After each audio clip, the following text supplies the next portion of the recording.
दिखावा करने में हम भारतीयों का कोई सानी नहीं है। मैं ऐसा क्यों कह रहा हूं, जरा ध्यान से सुनेगा।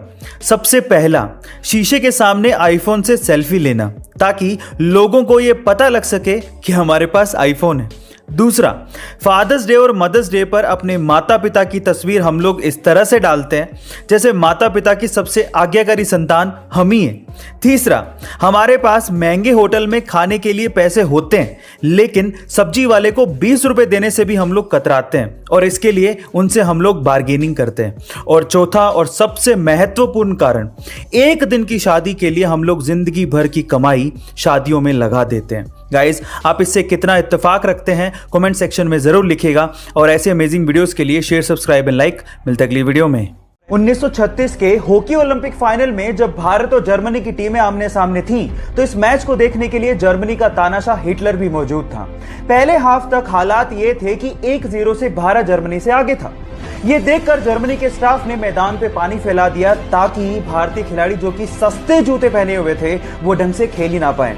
लेकिन ध्यानचंद और उनकी टीम ने जूते उतार दिए और नंगे पांव लगातार 7 गोल करके जर्मनी को बुरी तरह से हरा दिया। इस शर्मनाक हार को देख के हिटलर वहां से चला गया। लेकिन अगले दिन हिटलर ने ध्यानचंद को अपने ऑफिस में बुलाया और कहा कि तुम जर्मनी के लिए खेलो और हम तुम्हें पैसा देंगे। लेकिन उन्होंने साफ मना करते हुए कहा कि मैं भारत के लिए ही खेलूंगा। हॉकी के जादूगर इस भारत के सपूत को मेरा सलाम। गाइस, एक बेसिक सा सवाल है मेरा, लेकिन इंपॉर्टेंट बहुत है। सवाल यह है कि पासपोर्ट और वीजा में आखिर फर्क क्या होता है। अगर नहीं जानते तो चलिए मैं आपको बताता हूं। सबसे पहले है पासपोर्ट। पासपोर्ट एक तरह का आइडेंटिटी कार्ड है जो कि आपको काम आता है बाहर, यानी कि विदेशों में। जब आप बाहर जाते हो और अगर आपको वहां पर अपनी नेशनैलिटी को प्रूव करना पड़ जाए तो वो आप करते हो अपने पासपोर्ट के थ्रू, यानी कि पासपोर्ट आपको डोमेस्टिक फ्लाइट्स पे काम नहीं आता। दूसरा है वीजा। वीजा एक तरह का रिटन डॉक्यूमेंट है जो कि आपको वो देश प्रोवाइड करता है जहां पर आप घूमने जा रहे हो। उस वीजा पे ये साफ साफ लिखा होता है कि उस देश में आप कितने समय तक रुक सकते हो। ये होता है वीजा।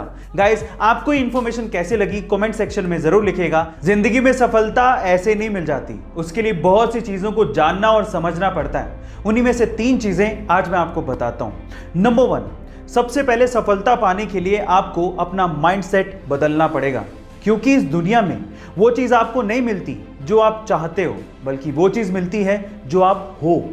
दूसरा, OQP का प्रयास जरूर करो। OQP क्या है? Only quality people. अपने आप को सिर्फ क्वालिटी लोगों के साथ सराउंडेड रखो। और तीसरा, अगर आप वाकई में सक्सेसफुल होना चाहते हो तो अपनी कम्युनिकेशन स्किल को ठीक करो, क्योंकि जब आप मुंह खोलते हो तो आप दुनिया को बताते हो कि आप क्या हो। गाइस, ये 3 चीजें आपको कैसे लगी कमेंट सेक्शन में जरूर लिखिएगा और ऐसे अमेजिंग वीडियोस के लिए शेयर, सब्सक्राइब एंड लाइक। मिलता है अगली वीडियो में।